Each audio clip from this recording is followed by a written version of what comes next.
Here we go, guys. Here we go. Wrapping up this hike today. I've moved on into some residential areas. Got to get that 5 miles. Sometimes you have to come off the trails. Anyway, a little rant and raving today. First of all, there's two types of damn people. Well, let me say this. For those of you who fly quite a bit, you know these people. There's two types that should be placed immediately on the no-fly list as soon as the two things occur. One is clapping when the plane lands. Seeing this happen more and more, not sure what these people are clapping for. I mean, a pilot has landed an airplane. It happens 40, 50, 60,000 times a day all over the world. There's absolutely zero reason to clap. I mean, look, I ride the bus on occasion. Not once have I or anyone on the bus clapped when we pulled into the bus stop. Not once. So I don't know what these people are clapping for. If they were expecting that they, for some reason, weren't going to make it to the destination, and now they have. It's an odd bunch. But not as odd as the next bunch, and those are the people who immediately jump up and grab their luggage as soon as the damn airplane pulls into the gate. Immediately, these fools jump up and grab their bags as if they're going somewhere that you're not. As if they have somewhere very important to be and they want to show everybody that they've got to grab their bags and exit immediately. They're not going anywhere. They're just going to stand there with their bags in their hands. Makes no sense to me. Both these groups of people should immediately, as soon as it happens, have their IDs, passports confiscated, and banned from flying with the rest of us. Number two, rants and raves. What's up with these down loud ass pipes? Typically people under 30. You got some over 30 losers, same thing. But it's typically, could really stereotype here, but I'm not. You know who they are. You know what they look like, you know who they are, and you know what kind of car they drive. I don't know, when I was growing up, if your car sounded like it was firing off rounds, it just meant that A, you were embarrassed to drive the car or needed to see a mechanic immediately.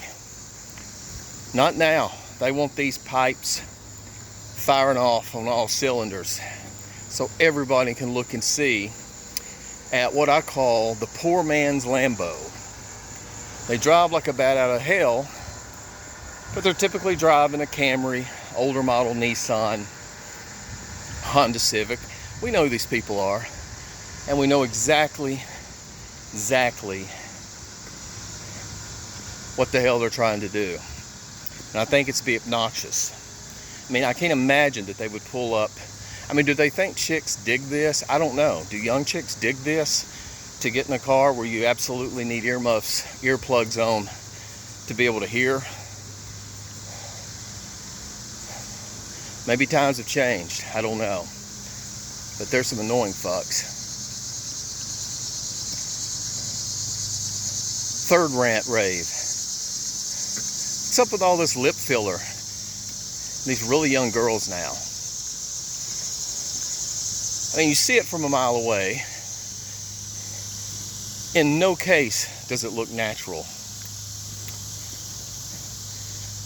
Someone has convinced them that it looks good, that it's sexy, the guys find it attractive.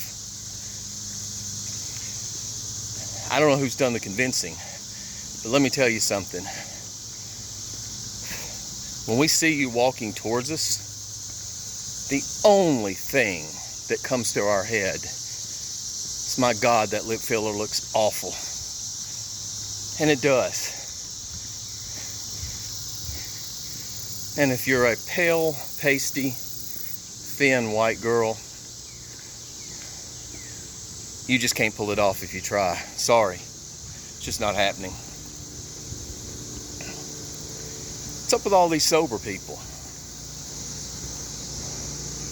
I mean, I don't care if you're sober. I mean, hey, to each their own. But over the last few years, there's been this campaign of reminding everyone constantly, you're a week sober, 2 weeks, a month sober, 5 years sober, 10 weeks sober. Guess what? Nobody gives a fuck. Now, if you struggle with alcohol, and if you struggle with alcohol, and you're able to get sober and clean up your life, good. We do not need to be reminded of it like you've just finished 3 weeks of Navy SEAL boot camp. But you hear it. Hey, I'm a week sober. Oh, I'm a month sober. I'm 5 years sober. Let me tell you what alcohol will do to you. Well, let me tell you this. I like good wine and good rum, and I drink it quite often. And let me tell you what it'll do for you. I mean, I'm about a month sober on fast food. I'm not going to remind you. I'm not going to have fast food free January because it's good for you. Again, nothing against people that are trying to control their drinking, but you don't have to remind the rest of us. You know, we may say, well, hey, congratulations, you've not poured, picked up, and drank alcohol. But what we're saying under my breath is, who gives a shit? I mean, for real. Lastly, I remember back in the day where if you were driving a Benz, you were driving a Beamer, just replace that with any luxury sports car, especially if you were younger. That was cool, man. You had a good job. You've made it. You've got that car. Now the script has flipped, my friends. The average car payment, not sports car, but the average car payment in the U.S. right now is $740 on 60 months. That's average, and that's absurd. Think of the wealth that could be created if you were working with $700, $800 a month. I mean, literally. But that's not the issue. The issue, the average luxury car payment, it's about $1,100 a month on 60 months. I mean, you're seeing 84 and 96 month car payments. So now, versus back when I was younger, you don't really look at these people and say, my God, you've made it. You look at these people and say, that person's probably broke. Because let's be real. You can't afford a $75,000 Mercedes if you're making payments on it. Now listen, you can afford the payments, but you're not at a point where really you need to drive that car. And really, because of this, nobody really cares anymore. I mean, that status symbol, it's just not the status symbol that it used to be. Especially if you're living in an apartment. You see these, it's wild, you see these $50,000, $60,000 cars sitting in these, scattered about some of these apartment complexes. Nothing wrong with that, but it seems like you got your priorities mixed up. But $1,000 car payment.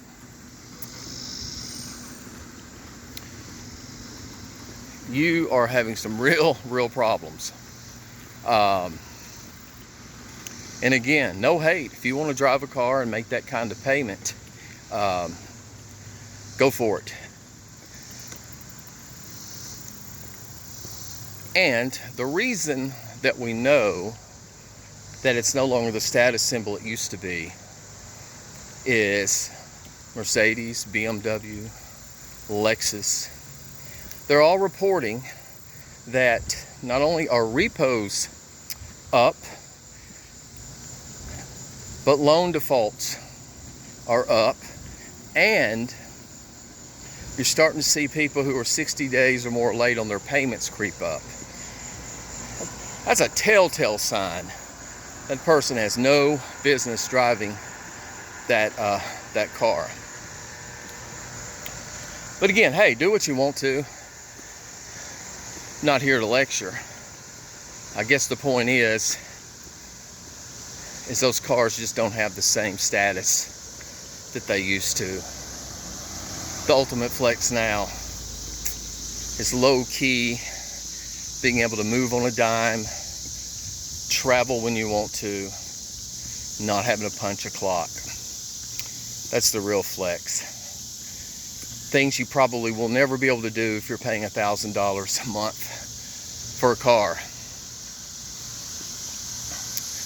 So that's my rants and my raves. Just thought I would check in. You can tell me I'm full of shit or an asshole in the comments if you want to. Heading down to Atlanta tomorrow for the weekend for a Premier League match and all sorts of stuff that's planned around that. So, well, look at this guy. Look at this guy. Well, at least he didn't have loud pipes. I'm out.